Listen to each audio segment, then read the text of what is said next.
Сенің бір жасыңда анаң сені емізді. Бұның рахметіне сен түні бойы жыладың. Сен 2 жасқа толғаныңда анаң саған жүруді үйретті. Ал сен болсаң, анаң шақырғанда қашатын едің. Сен 3 жасқа толғаныңда анаң саған ең дәмді тағамдар әзірледі. Ал сен болсаң, табақтарды жерге лақтырдың. Сен 4 жасқа келгеніңде қолыңа қалам беріп, жазуды үйретті. Ал сен болсаң, дуалдарды шимақтадың. 5 жасқа толғаныңда анаң сені әдемі киімдермен киіндірді. Бұның рахметіне сен үйге кір-қожалақ болып оралар едің. 6 жасқа толғаныңда анаң сені мектеп қабырғасына алып келді. Ал сен болсаң, оқымаймын деп, бақырып жылап сабақтан қаштың.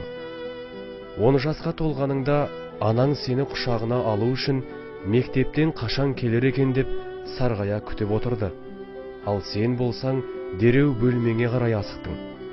Сен 18-ге толып ер жеткеніңде анаң балам есейді деп көзіне жас алды. Ал сен болсаң, мен машина мінгім келеді дедің. Жасың 20-ға толғаныңда анаң балам біршама уақыт үйде отыршы деп өтінді.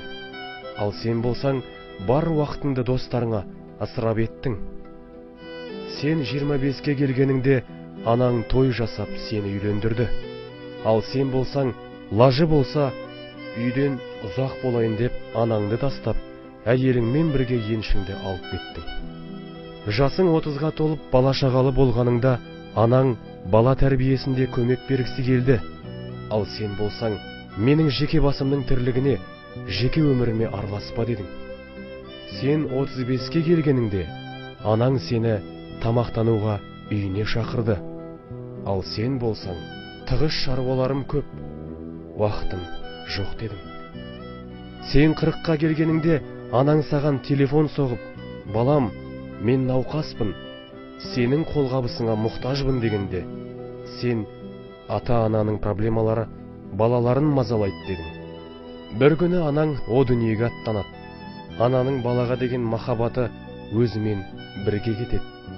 Білгін, ананың о дүниеге аттануымен сен үшін жәннат есіктерінің бірі жабылады. Егерде сенің анаң әлі күнге дейін тірі болса, оны жалғыз қалдырма. Қолыңнан келгенше анаңа жақсылық істе. Ол қандай сөз айтса да, анаңды бақытты қылуға тырыс. Еш уақытта анаңа ашуланушы болма. Оның саған деген махаббаты орналасқан жүрегін жаралайтын ауыр сөздер айтушы болма. Сенің жалғыз ғана анаң бар.